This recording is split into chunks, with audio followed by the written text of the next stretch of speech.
Assalamualaikum and a very good day. For this week, we're going to cover descriptive paragraph. There are 3 items that we're going to cover for this week.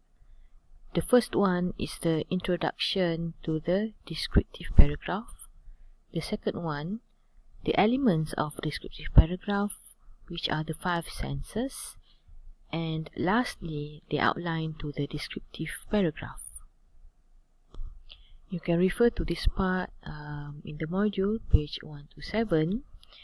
So basically, all of us, we have all of these 5 senses.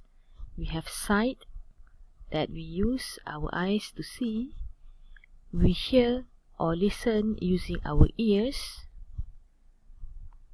And we smell aromas using our nose. And we taste using our tongue. And lastly, we touch using our hands and our skin and other parts of our bodies. In that, we use all of these to connect ourselves to the object that we are focusing on, and we use whatever it is that we feel in our description. Okay, so we are using our 5 senses in describing the things around us. And by using this, we are able to convey the message to our reader clearly.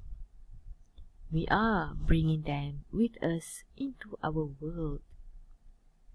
By using descriptions, our 5 senses, we can also invite the reader, share with the reader what we feel and the excitement that we had when talking about the object or subject that we are describing. Let us take a look at the explanation. We use our eyes to see, and this is called as sight, and we see people, house, river, jewelry. And these items, we describe them as tall, slim, chubby. These are the description that we use to describe people. A house can also be small. A river can be thin. The color is blue.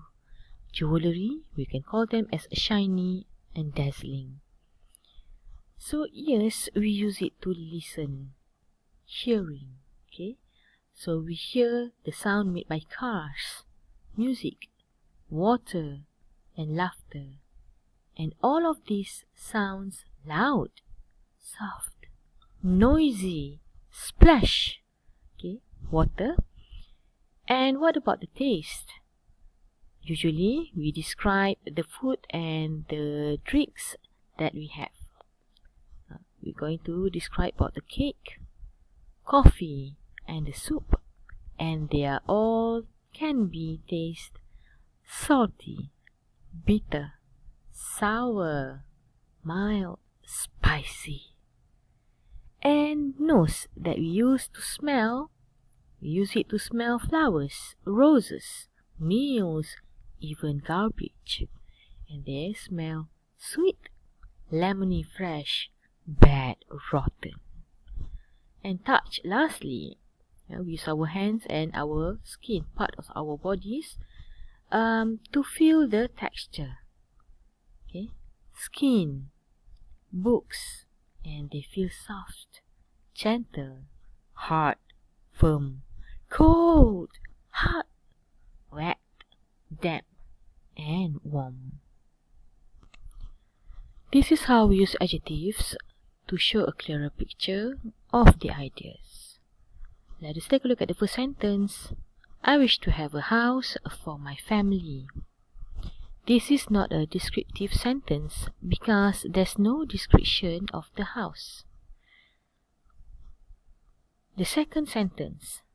I wish to have a spacious house made of red bricks with a green front lawn for my family of 8.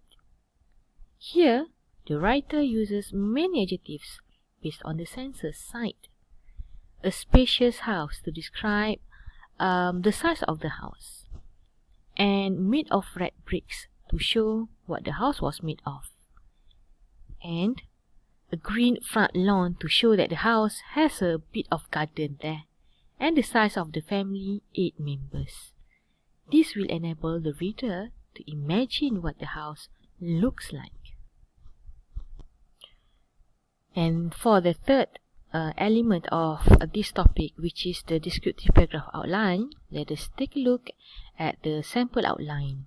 You can find this on page 128 of the module. So there are 5 elements here: topic sentence, supporting detail 1, supporting detail 2, supporting detail 3, and concluding sentence. So we go to the first one, which is the topic sentence. My most valuable possession is a gift from my parents on my 5th birthday, which was a money box that was shaped like an old, slightly warped guitar. So as we have covered the topic sentence for the narrative paragraph, again, we are using the same element for topic sentence, which is topic, and also controlling idea. So the topic here is a money box. Okay? And the controlling idea for this money box, the shape of the money box, okay, here. Then we move on to the supporting details for each of the main points. So you start to describe the money box from the top, because we have at the top here is a bramble of copper wound strings, each one hooked through the eye of a silver tuning key, and the strings are stretched down a long slim neck. So you can see all of the strings are stretched up until the bottom part of the guitar. Okay, and you see for number 2, supporting detail 2, the body of the guitar is shaped like a yellow pear with a hole in its body 2 feet in coins.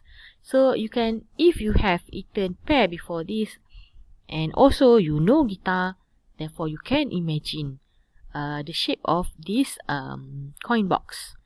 And supporting detail number 3, the blonde wood has chipped and is scratched, particularly where the pick guitar fell off years ago.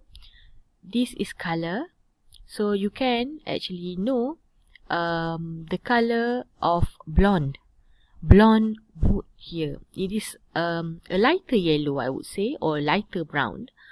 Okay, and chipped and scratched, meaning that something had fell off here, maybe a part of the wood itself. Okay, and scratches. Okay, and lastly, we have the concluding sentence to close your outline or close your descriptive paragraph. I will always treasure my money box because it keeps my money safe and holds lots of precious memories of my childhood here. Okay, so I will always treasure my money box. It is parallel or similar to the topic sentence, my most valuable possession here. Okay, a gift from my parents on my 5th birthday, so meaning that memories of childhood here. Okay, you got this? Now it's time for your own outline.